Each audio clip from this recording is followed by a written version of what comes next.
อาจารย์ซ่อนกลิ่นกดไลค์กดแชร์ให้โอ้ขอบคุณมากขอบคุณมาก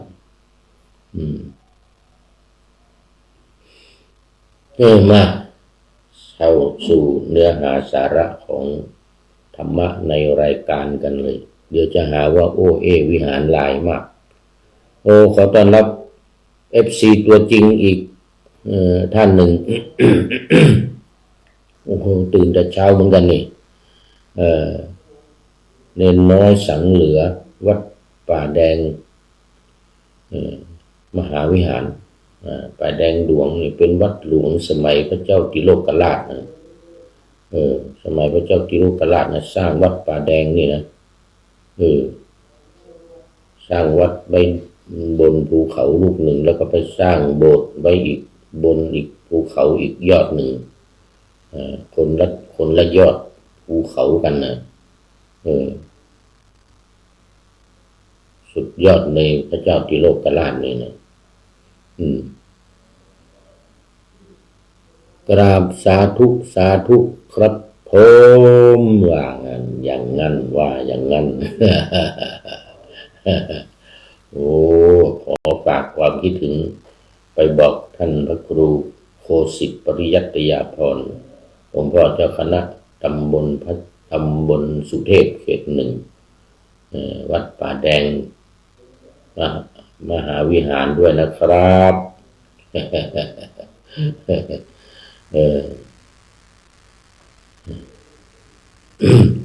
บอกว่าผมสบายดีนะครับเป็นหวัดอยู่นิดหน่อยเสียงยังไม่ชัดเจนเสียงยังคุกคักอยู่ยังไม่ได้เข้าไปกราบพระเดชพระคุณหลวงพ่อพระธรรมเสนาบดีอธิบดีสงฆ์วัดพระธาตุดอยสุเทพเพราะว่ากลัวจะเอาวัดไปติดท่านเพราะว่าท่านเป็นผู้ที่เขาเรียกว่าติดง่ายอ่อนไหวเคยมาครั้งหนึ่งแล้วเมื่อ2 ปีก่อน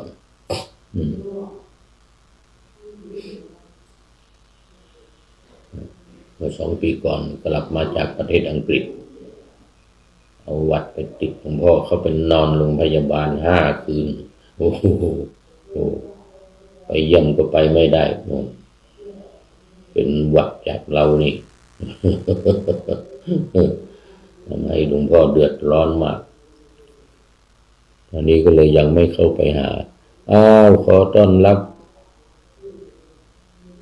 อะไรนี่วรเดชหรือเปล่านี่นะ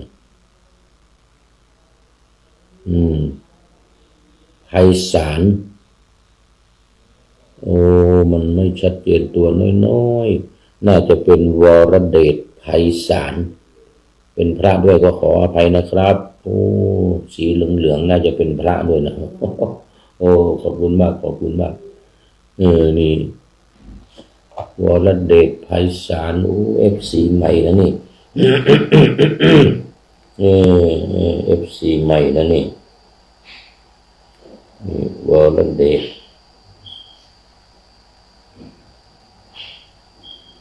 ไพศาลสาธุสาธุขอบคุณมากจะได้ไปเปิดโปรไฟล์ดูพระอริยวงศ์ซ่อนกลิ่นสาธุขอบคุณมากอริยวงศ์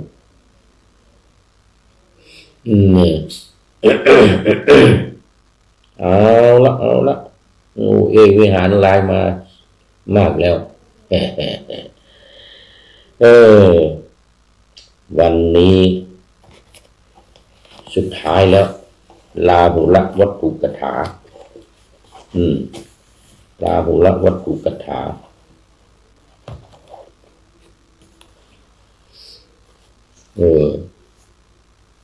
มหาวัคควันนา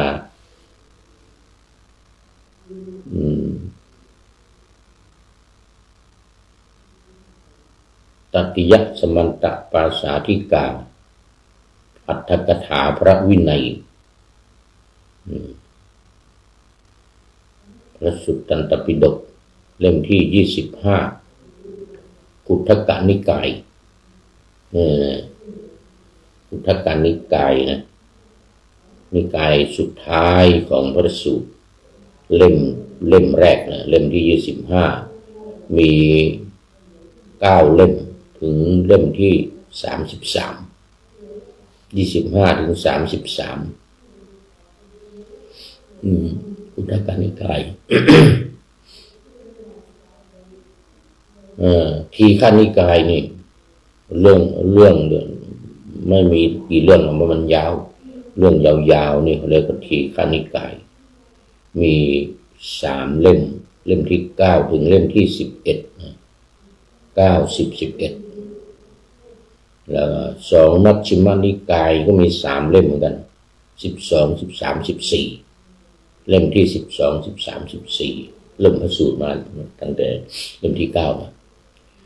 แล้วก็สังยุตตนิกายนี่5เล่ม15 16 17 18 19นี่สังยุตตนิกายอังคุตรนิกาย5เล่มเล่มที่20 21 22 23 24 5เล่มจบไปแล้ว1เล่มนะอังคุตรนิกายเล่มที่2เล่มนะอังคุตรนิกายเล่มที่21กับ23จบไปแล้วนานเลยมาสัก20ปีมาแล้วเพราะว่าเอาเล่มที่21 23ก่อนจบไปตอนที่โน่นนะตอนนั้นพระวินัยกำลังได้2เล่มเล่ม1เล่ม2พระวินัย8เล่มนะเล่ม1กับเล่ม2จบไปแล้วก็ไปเอาตอนนั้นไปเอาเล่มที่12เพราะมันมีพระสูตรสำคัญคือสติปัฏฐานสูตรนะพวก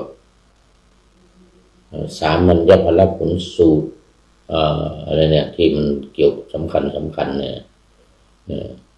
มีคนอยากไปฟังว่าไงนะตอนนั้นน่ะขอเอา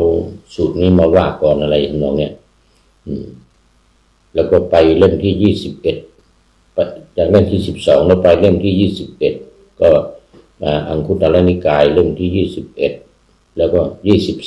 23นี่2เล่มอังคุตรนิกายจบไปแล้ว2เล่มยังเหลือเล่มที่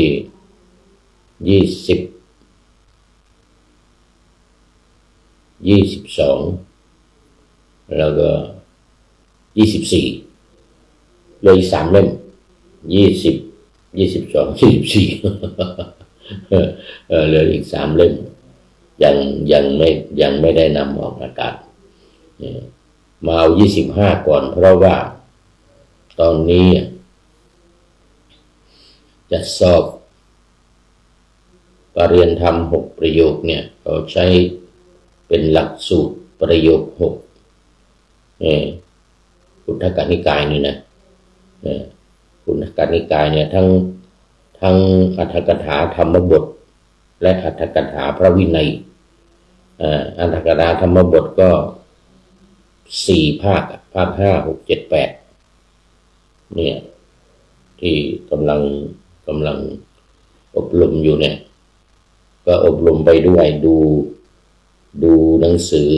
เตรียมสอบด้วยแล้วก็เสร็จแล้วนำมาพูดออกอากาศด้วย ถือโอกาสจะสอบด้วยภาค5 6 7 8นี่นะอัตถกถาธรรมบทภาค5 6 7 8นั่นก็อยู่ในกุฏทกนิกายพระไตรปิฎกเล่มที่25นี่แหละในเล่มที่25นี่แล้วก็ตติยสมันตปาสาธิกาหลักสูตรปรริยญาธรรม6ประโยคนี้ก็อยู่ในกุฏทกนิกายนี้ด้วย เพราะฉะนั้นก็เลยข้ามมาเพิ่งจบเล่มที่19มานะเนี่ยสุดท้ายของสังยุตตนิกายโอ้ยังไม่จบ กำลังเริ่มที่เล่มที่29นี่ก่อนที่จะเดินทางกลับมานี่ที่ฟินแลนด์อยู่ที่ฟินแลนด์เล่มที่19กำลังเริ่มต้นพระไตรปิฎกเล่มที่19สังยุตตนิกายเล่มสุดท้ายของสังยุตตนิกายยังไม่จบพอมานี่ได้วันเดียวอยู่วัดพระธาตุวสุเทพเขาบอกว่านี่กำลังจะอบรมบาลีก่อนสอบก็เลยรีบมานี่ก็เปลี่ยนเริ่มต้นเลยเล่มที่25พุทธกนิกายในรายการพระไตรปิฎกลอยฟ้าของเรานี่นะก็ข้ามมาเล่มที่25เลยจาก19นี่นะพักไว้ก่อน19พักไว้ก่อนยังไม่จบกำลังเริ่มต้นไป4-5สูตรมั้ง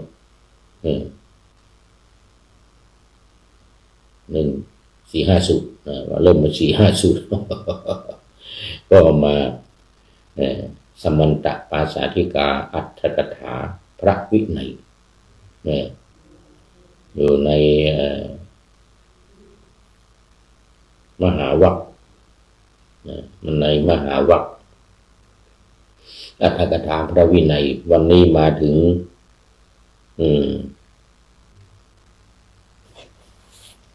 หน้าที่80ละ80ลาหุละวัตถุกถาท่านกล่าวถึงเรื่องพระราหุลเรื่องพระราหุลวันนี้สุดท้ายละวันนี้จบแน่ขอต้อนรับคุณโยมประเสริฐเสริมสุข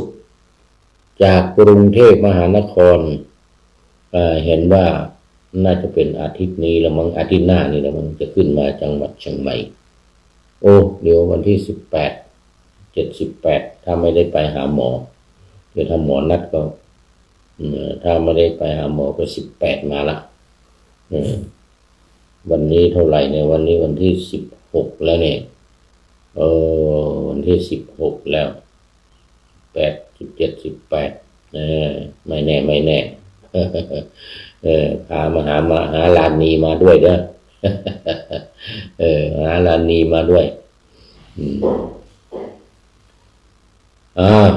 มาเริ่มกันเลยเดี๋ยวจะไม่จบวันนี้ต้องเอาให้จบลาหุละวัตถุกถาแปลว่ากล่าวกถาแปลว่ากล่าวเรื่องวัตถุแปลว่าเรื่องลาหุละพระราหุลราหุลก็บวชเรียบร้อยแล้วตอนนี้บวชเรียบร้อยแล้วในรายการธรรมทัศน์ก็พระนางครูปนันธาออกบวชเล่าไปแล้วตอนเช้าวันนี้อยู่ในอัตถกถาธรรมบทแต่ราหุลนี่อยู่ในอัตถกถาพระวินัยอัตถกถาพระวินัยเมื่อวานนี้ก็เล่ามาถึงพระเจ้าสุโธทนะโศกเศร้าเสียใจมากเสียพระทัยมากกว่านั้นนะสลดใจเลยทราบว่าพระพุทธองค์บวชราหุลราชกุมารเป็นสามเณรซะแล้วร้องไห้โฮเลยอะไรว่าหอบมือร้องไห้อย่างเงี้ยไปหาพระพุทธเจ้าไปเฝ้าพระพุทธเจ้าที่วัดนิโครธารามเมืองกบิลพัสดุไปไหว้พระพุทธเจ้าขอพรไปขอพรพระพุทธเจ้าว่าต่อไปจะบวชใครเนี่ยนะไม่ว่าจะบวชเนรหรือบวชพระว่างั้นนะต้องได้รับอนุญาตจากพ่อแม่หรือผู้ปกครองก่อนเหมือนนะ ระพุทธองค์ก็เลยตรัสว่ามหาบพิตรผู้โคตมะนะมหาบพิตรผู้โคตมะนะเป็นเจ้าของโคตมะโคมหาบพิตรนี่นะจากสุโธทนายนะมหาบพิตรผู้โคตมะพระตถาคตทั้งหลายทรงเลิกพรเสียแล้วแลเลิกพรแล้วไม่มีแล้วไม่มีพรที่จะให้แล้วเมื่อขอพรว่าให้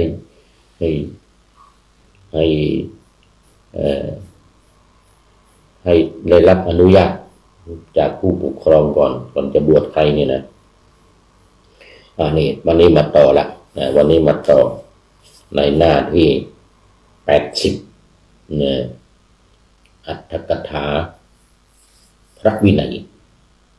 สมันตปาสาธิกาเล่มที่3หน้าที่80ข้อว่ายังจักพันเตกับปฏิยันจักอนักวัชชังมีความว่าพรใดสมควรที่พระองค์จะประทานได้ด้วยเป็นพรหาโทษไม่ได้ด้วยคือเป็นพรอันวินยูชนทั้งหลายไม่พึงครหาหม่อมฉันเป็นปัจจัยด้วยนะหม่อมฉันขอพรนั้นนี่ เนี่ยพระเจ้าสุโธทนะขอพรเนี่ยบอกว่าพรใด ที่พระองค์จะประทานได้ด้วยเป็นพรหาโทษมิได้ด้วย3เป็นพรอันวินยูชนทั้งหลายไม่พึงครหาติเตียนนินทาเนี่ยนะ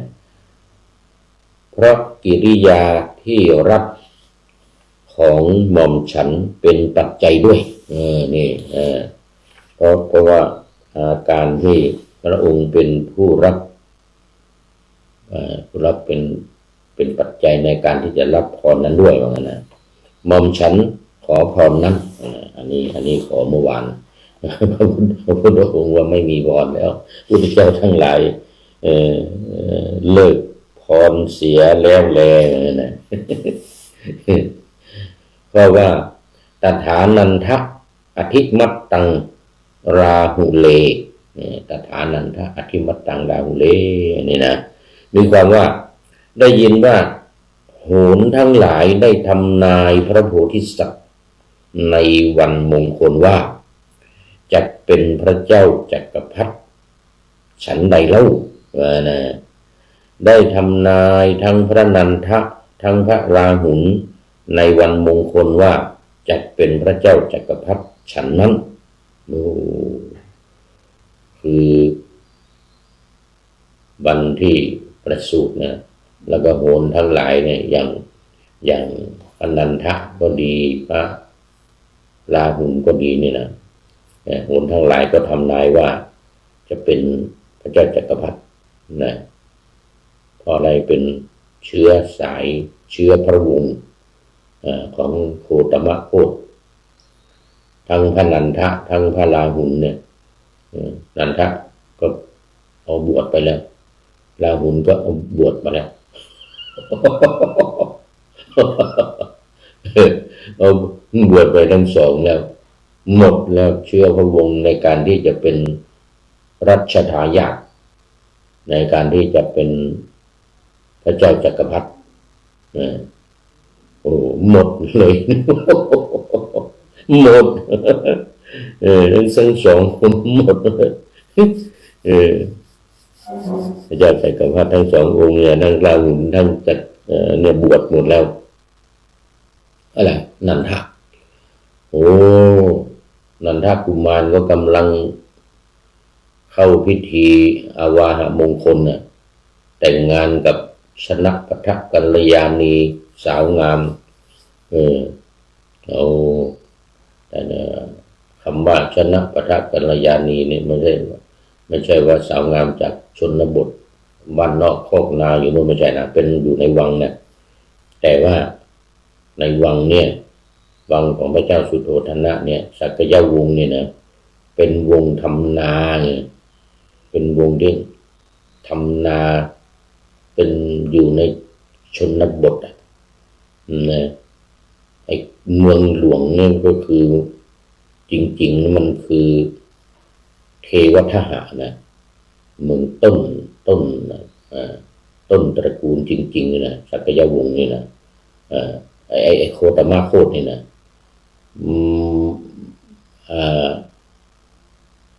โกริยะจากโกริยะวงศ์ที่แยกออกมาเป็นสักยวงศ์นี่นะดังที่เล่าให้ฟังไปแล้วว่าตรงแยกออกมาเพราะว่าพระมเหสีองค์สุดท้าย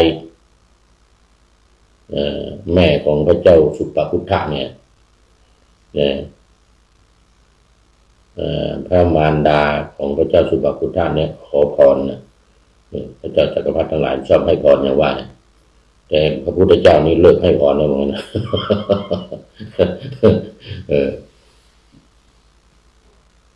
แต่ตอนที่พระอานนท์ขอนั้นยังได้อยู่นะขอพร8 ประการพระอานนท์8 หรือ 10 ประการนี่แหละก่อนที่จะเป็นพุทธอุปถากยังได้อยู่นะแต่ตอนนี้ไม่ได้แล้วนี่ นี่โกริยวงศ์แล้วก็เมืองเทวทหะส่วนสักยวงศ์นี่ออกมาตั้งใหม่เพราะว่าพระมเหสีองค์สุดท้ายขอพรไว้พอลูกราชกุมารสุปพุทธะเกิดมานะก็ขอพรว่าให้เป็นรัชทายาทเป็นพระเจ้าจักรพรรดิขอให้เป็นพระเจ้าจักรพรรดิสืบทอดโกริยวงศ์นี่จำเป็นพระเจ้าโอกากราชจำเป็นเอ่ยปากแล้วให้พรแล้วพระราชทานพรให้กับพระนางมเหสีองค์สุดท้ายแล้วเนี่ยพอลูกเกิดมาเป็นผู้ชายปุ๊บขอเป็นรัชทายาทเป็นพระเจ้าจักรพรรดิอีกลูกอีก3มั้งพระเจ้าสุโธทนะโทโตทนะอมิโตทนะ3 พระองค์เนี่ยเป็นลูกของพระมเหสีองค์แรกต้องละเหตุละเหินละหกละเหินขับไล่ไม่ใช่ขับไล่แนะนำให้ออกจากเมืองไปถ้าอยู่นี่เดี๋ยวมีอันตรายแน่ว่างั้นนะมีอันตรายมันจะถูกทำร้ายมันจะลบราฆ่าฟันกันหรือมันจะทะเลาะเบาะแว้งกันลูกของมเหสีองค์สุดท้ายคือพระเจ้าสุปพุทธะนะเนี่ยพระเจ้าสุปพุทธะที่ถูกแผ่นดินสูบนะได้พรแล้วไงจะต้องเป็นรัชทายาทจะเป็นพระเจ้าจักรพรรดิเนี่ยก็3 องค์นี้ต้องออกเลยเพราะกับน้องสาวอีก4น้องสาวอีก4ต้องออกไปตั้งวงใหม่ออกไปไหนก็ไปอย่าอยู่ในเมืองนี่อยู่ในเมืองนี่ตายแน่ว่างั้นนะ ก็เลยมาตั้งนี่ไง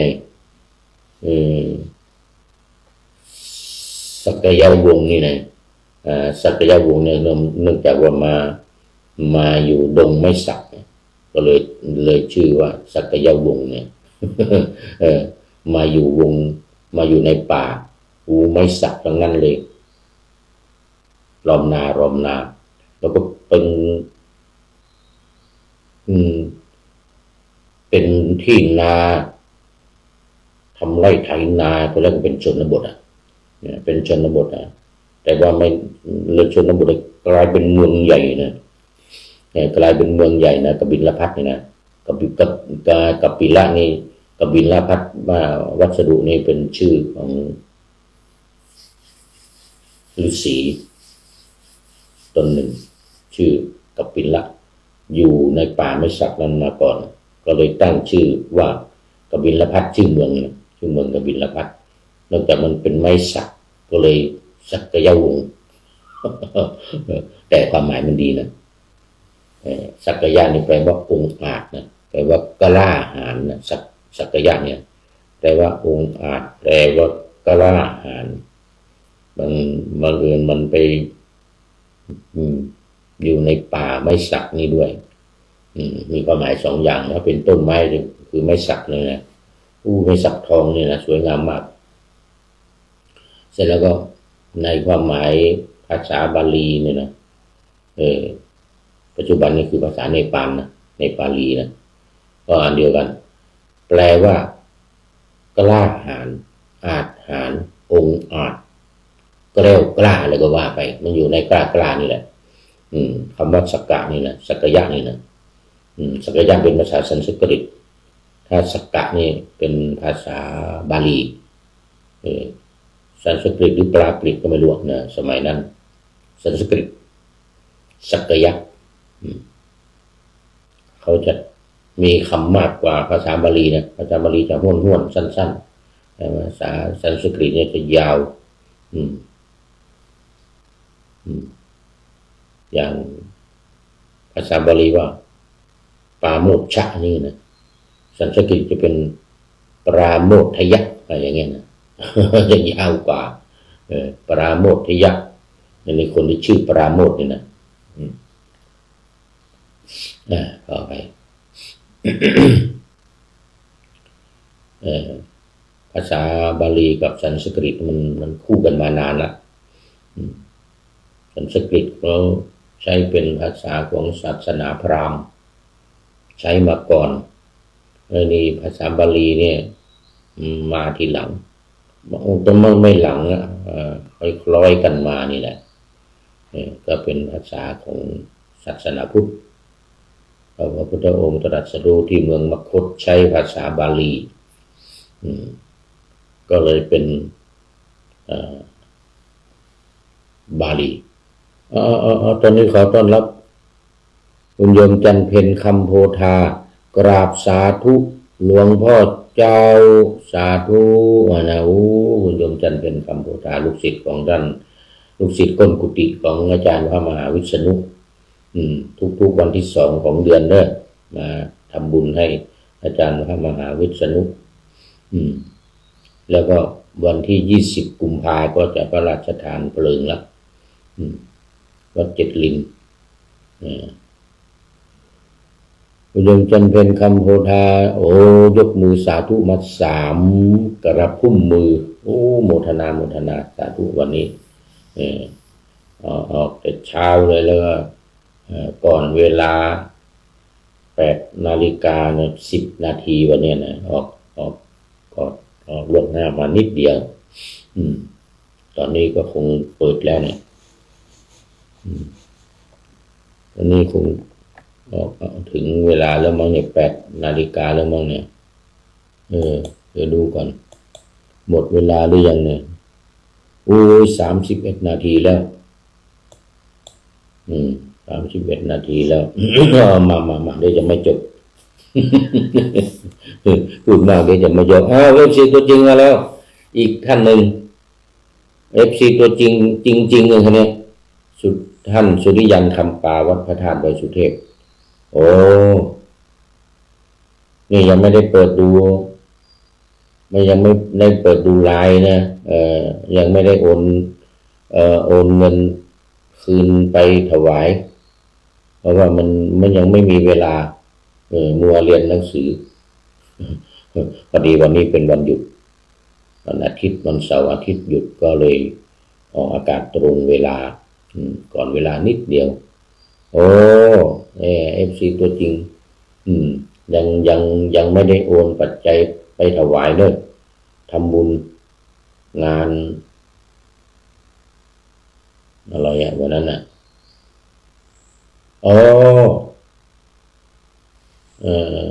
ศพแม่พาดงามต้องมารดาของท่านพระครูปริยัติ เจติยานุรักษ์หรือท่านอาจารย์ดรผู้ช่วยศาสตราจารย์ดรมหาอาจารย์มหาชัยวิชิตมหาชัยวิชิตวัดพระธาตุดอยสุเทพผู้ช่วยเจ้าอาวาสวัดพระธาตุดอยสุเทพยังไม่ได้เป็นเจ้าคุณหรือเป็นเจ้าคุณละที่บ้านตาลวัดตาลเรียงบ้านผือตำบลพระลับอำเภอเมืองจังหวัดขอนแก่นซึ่งชาปนกิจศพไปแล้วเมื่อวันที่14ที่ผ่านมาเมื่อวันที่14แล้วเมื่อวานนี้ก็เป็นวันประชุมเพลิงท่านอาจารย์ดร.พระมหาทองรัตนวรรณโนที่วัดพระปฐมเจดีย์จังหวัดนครปฐมเมื่อวานนี้มาทราบข่าวทีหลังเลยไม่ได้ไปร่วมแล้วก็ไม่ได้บริจาคทำบุญอะไรเลยก็นึกว่าเขาจะเก็บศพไว้ก่อนเป็นว่าชาปนกิจศพไปเมื่อวานแล้วท่านอาจารย์พระครูประหลัดณรงค์ฤทธิ์แจ้งมาเมื่อวานตอนเช้านี่แหละรายการพระไตรปิฎกลอยฟ้านี่แหละ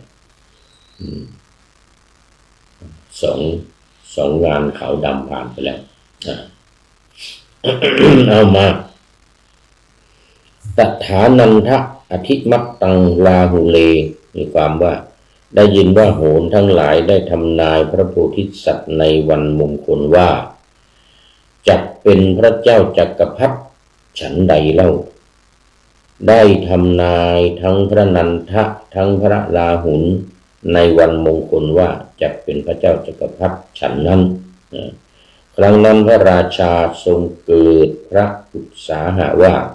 เราจักชมจักรพรรดิสิริของบุตรจักรพรรดิสิริของบุตรนันทะก็เป็นบุตรเป็นพระราชโอรสของพระเจ้าสุโธทนะเหมือนกันแต่พระเจ้าจักรพรรดิเนี่ยเขาจะพูดภาษาธรรมดาว่าของบุตรเรานะเพราะว่าเป็นราชโอรสของพระนางมหาประชาบดีโคตมีเนี่ยเป็นพระ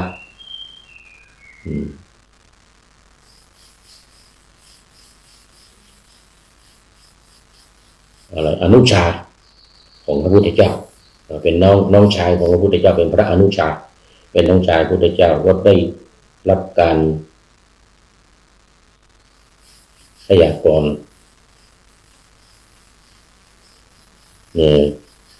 โหรทั้งหลายได้ทำนายพยากรณ์จากโหรทั้งหลายว่าจะเป็นพระเจ้าจักรพรรดินันทะเนี่ยเราจะชื่นชมบุตรของเราเป็นพระเจ้าจักรพรรดิว่างั้นนะไม่ได้ชื่นชมพระพุทธเจ้าบวชซะแล้วโอ้จะชื่นชมพระราชนัดดาหรือหลานของพระองค์คือลูกของพระพุทธเจ้าเนี่ยราหุลลูกของพระนางพิมพาหรือพระนางยโสธรานี่นะว่าเป็นหลานจักรพรรดิเป็นหลานจักรพรรดิพระพุทธเจ้าบวชซะแล้วไม่ได้เรื่องเลยเนี่ยได้ทรงถึงความหมดหวังอย่างใหญ่หลวงเพราะพระผู้มีพระภาคทรงผนวดเสียแล้วว่างั้นนะจึงทรงยังพระอุตสาหะให้เกิดว่าเราจักชมจักรพรรดิสิริของพ่อนันทะนันทะนี่นะพระผู้มีพระภาคทรงยังพระนันทะแม้นั้นให้ผนวดเสียแล้วว่า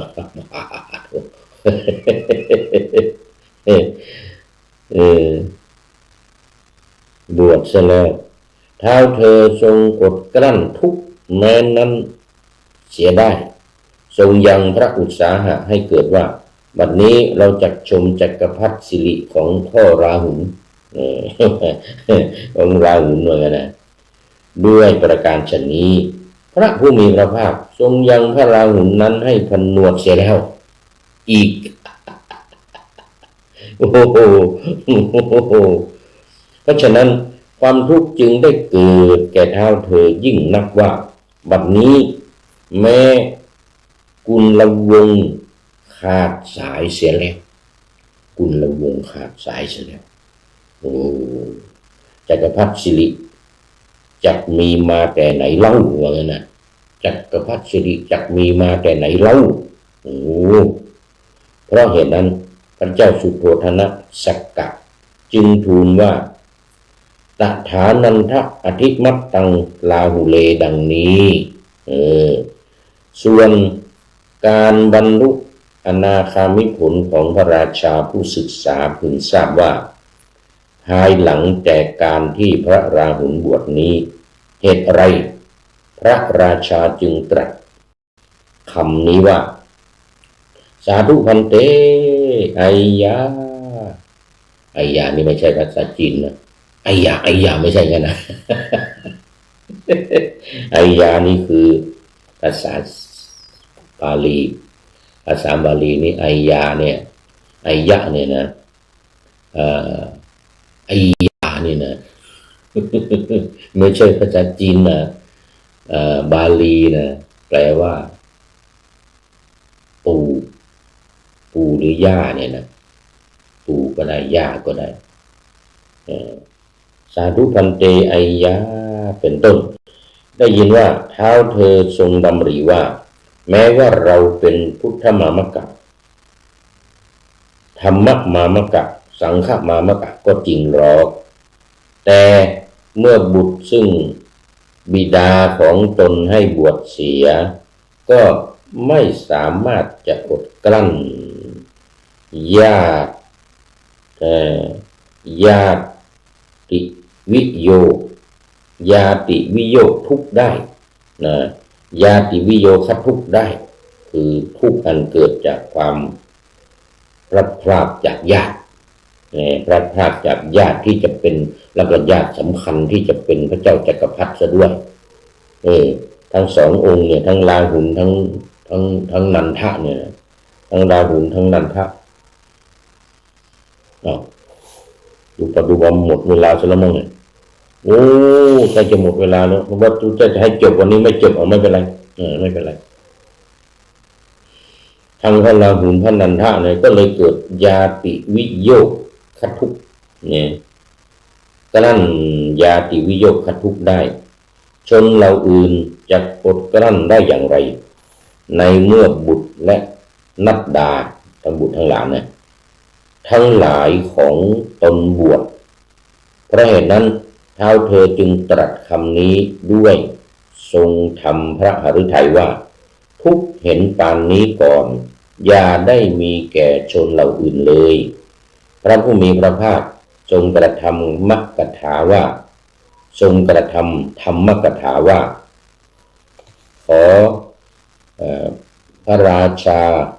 ตรัสเหตุเป็นเครื่องนำออกในศาสนาพระราชาตรัสเหตุเป็นเครื่องนำออกในพระศาสนา แล้วทรงบัญญัติสิกขาบทว่าภิกษุทั้งหลายบุตรที่มารดาบิดาไม่อนุญาตไม่ควรให้บวชดังนี้บัญญัติเป็นสิกขาบทเลยบุตรนะบุตรหรือธิดาก็ตามที่มารดาบิดาไม่ทรงอนุญาตต่อไปไม่ควรให้บวชนี่บัญญัติเป็นสิกขาบทเนี่ยบัญญัติเป็นสิกขาบทบรรดาบทเหล่านั้นบทว่ามาตาปิตูหิพระผู้มีพระภาคตรัสหมายเอาชนนีและชนกนะชนนีก็คือพระราชมารดาของพระองค์พระชนกก็คือพระราชบิดาของพระองค์คือพระเจ้าสุโธทนะและพระนางสิริมหามายาสิริมหามายาเพราะว่ามาตาปิตูหิ ถ้ามีทั้งสองต้องลาทั้งสองคือถ้าพ่อมี ทั้งพ่อทั้งแม่มีอยู่ต้องลาทั้งพ่อทั้งแม่ถ้าพ่อแม่อนุญาตก็บวชได้ถ้าพ่อแม่ไม่อนุญาตอย่าให้บวชถ้าภิกษุรูปไหนบวชให้ก็เป็นอาบัติเป็นอาบัติเป็นสิกขาบทแล้วเป็นอาบัติแล้วปาจิตตีแล้วปาจิตตีหรือทุกกฎไม่รู้นะอันนี้ไม่แน่ใจดังนี้นะภิกษุเดี๋ยวก่อนต้องลาผู้นั้นถ้าทั้งสองอยู่ต้องลาผู้นั้น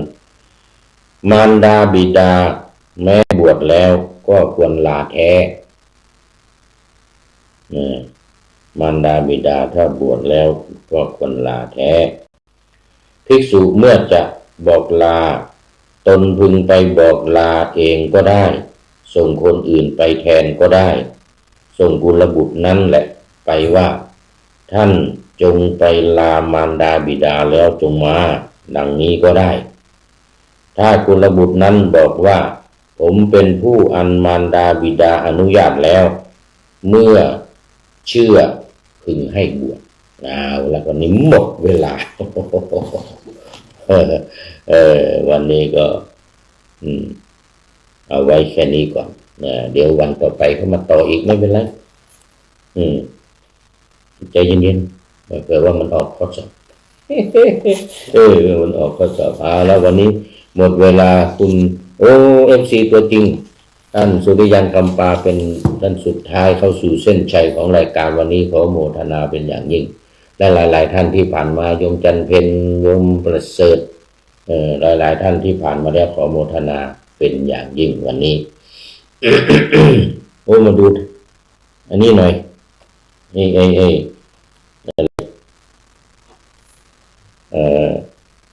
เขาคิดท้ายรายการ